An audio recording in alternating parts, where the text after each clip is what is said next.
sendo a nossa 12ª aula aqui do YouTube. Nessa aula eu quero falar especificamente sobre massa muscular muito além da estética. Então, com o crescimento aí da indústria wellness, né, do fisiculturismo, enfim, esportes que se popularizaram hoje, é muito mais difícil você ver pessoas falando sobre capacidade metabólica, funcional e estrutural da musculatura. Então eu quero fazer uma linha especificamente bem rápida aqui hoje sobre isso, só para ficar claro, né, que a massa muscular tem um papel fundamental em várias partes ali do organismo, certo? Bom, primeiramente, mais que estética. Então, o músculo ele não serve apenas para movimento, ele participa de metabolismo, sustenta a força e funcionalidade, contribui para a estabilidade de movimento e a quantidade ele importa, mas a função também, né? Inclusive, vale lembrar que você ter musculatura não significa musculatura ativa e funcional, né? Você precisa ter ali um balanço entre o funcionamento, entre a capacidade de gerar a função ali, né, naquele musculatura, independente da quantidade. Por quê? Por que eu estou falando isso? Quando a gente fala de terapia, reabilitação, às vezes o que acontece? Imagine que você tem uma dor, né, uma dor muito persistente ali num local específico do corpo. A tendência do seu organismo é gerar evitação àquela região, certo? Então, se você tem muita dor, por exemplo, no seu joelho, você vai evitar compensar o seu peso, né, na hora de você caminhar para esse lado, né, imaginando que seja o lado esquerdo aqui, né, da aula. Né, quando você tem evitação, você perde o quê? Estímulo. Perdendo estímulo, você perde aquela capacidade de função da musculatura. Então, ela está ali presente, mas, né, a função dela está prejudicada decorrente ao quê? A uma dor. Esse é um dos exemplos que podem afetar a função muscular. Imagine também um paciente que ele está hospitalizado, né, ele está acamado. Por mais que a musculatura esteja ali, ele não consegue utilizar, né? Então o estado dele às vezes é tão intenso ali, a limitação de mobilidade que ele tem é tão intensa que, independente da massa muscular dele, ele não consegue gerar, não tem função aquilo ali, né? Então não consegue utilizar realmente essa musculatura para se levantar, se movimentar e fazer suas atividades. Então é muito importante entender como ela participa também do metabolismo, mas também sustenta força e funcionalidade, né? Então esse já é um dos tópicos que eu já vim até adiantando aqui, porque ele é um dos mais interessantes quando a gente fala de realmente o que é a massa muscular, né? Ela significa basicamente autonomia e vida, né? Se eu tivesse que resumir, né? Mas eu vou destrinchar um pouco mais essas ideias aqui para ficar mais interessante. Bom, músculo também capta a glicose, né? Isso eu já vou mostrar umas implicações clínicas disso. A contração muscular aumenta a entrada de glicose, o GLUT4 vai para a membrana, a resposta não depende exclusivamente da insulina. O músculo vira um importante destino da glicose, tá? Guarda essa informação que agora eu vou expandir no próximo slide. Insulina e contração, caminhos diferentes. Insulina e contração podem levar a GLUT4 à membrana por mecanismos diferentes. Então, insulina é igual a sinalização própria, contração, sinalização independente da insulina. Exercício útil na resistência à insulina, o efeito não depende de emagrecer primeiro. O que eu quero mostrar isso com o GLUT4, tá? Primeiramente, função da insulina. Ela vai entrar lá na circulação, ela vai ter seus receptores próprios de insulina. Assim que eles se conectarem aos seus receptores, eles vão translocar o que a gente chama do GLUT4. O GLUT4 basicamente vai permitir que as células ali consigam absorver mais glicose, certo? Esse é o mecanismo de ação da insulina. Até aí, ok. Qual que é a importância da contração?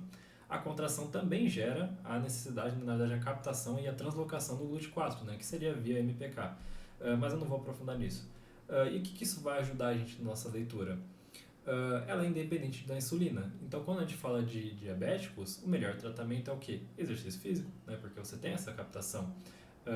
Quais cuidados que tem que ter com isso, né? Se o diabético ele for usuário de insulina exógena, tem que tomar cuidado, né? Porque daí você vai estar aumentando a captação de glicose, mais insulina, e aí você pode ter uma hipoglicemia.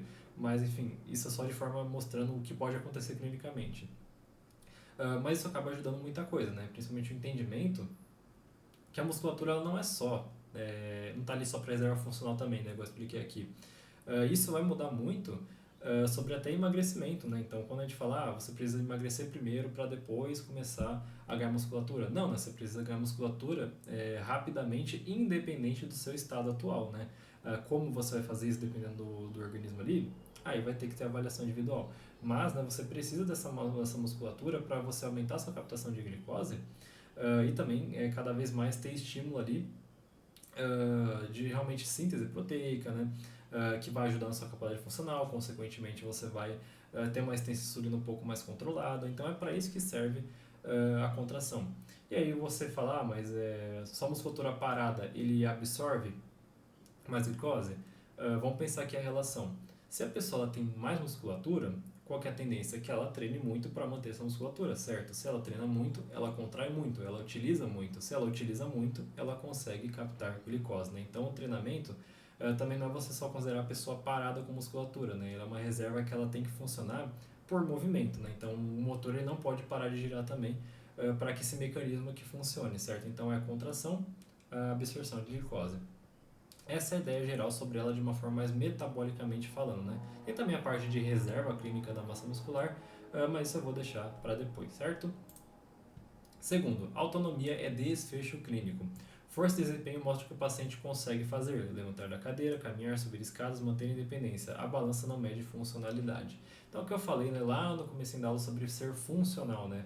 Então, a massa muscular ela tem essa capacidade de permitir que você seja autônomo, né? E quando a gente fala de autonomia, a gente fala de conseguir gerir a própria alimentação, às vezes conseguir cozinhar, às vezes se deslocar, né, até o médico, por exemplo. Então a saúde, né, ela envolve a capacidade funcional do organismo e também autonômica, né? Claro que quanto mais autonomia você tem, mais longevidade, melhor vai ser, né? E provavelmente isso vai estar muito mais associado ao que? A própria massa muscular, né? Tanto por questões que eu falei de metabólica falando, né? Que isso aí vai ajudar muito na sua longevidade, quanto nessa questão também de você conseguir sempre gerar estímulo, né? Você gerar força, gerar contração, né? Então é por isso que ela tem que ser sempre trabalhada. Então isso aqui é autonomia a longo prazo, certo? E aí vai envolver, claro, levantar da cadeira, caminhar, subir escadas, são funções que parecem muito simples, mas para algumas pessoas, dependendo da condição física delas, né? Ou até de alguma patologia, são atividades extremamente complexas, né? Então a gente não quer a massa muscular aqui só como uma forma simples de estética, né? Então olha só como ela é bem importante a longo prazo. Então, as três dimensões juntas, né, quando você coloca perder músculo, pode significar perder mais que massa. Né? Então, quando a gente fala de sarcopenia, por exemplo, a gente não está falando só de perder ali a estética, perder a capacidade só de reserva. Não, a gente está falando realmente de capacidade metabólica, de força, de desempenho, né, e também de funcionalidade. Então, sarcopenia não é simplesmente ter pouca massa muscular, é você perder todos esses benefícios metabólicos que a gente está falando aqui e você poder, por exemplo, ficar muito mais propenso a desenvolver uma resistência à insulina, né, dependendo ali da condição. Então, a massa muscular, né, ela tem que ser constantemente ali estimulada, tem que ser constantemente trabalhada, né? E é claro que isso vai ter modulações ali dietéticas também, né, através da proteína, mas essas dimensões aqui mostram, né, como ela realmente é importante a longo prazo também e para a longevidade, certo?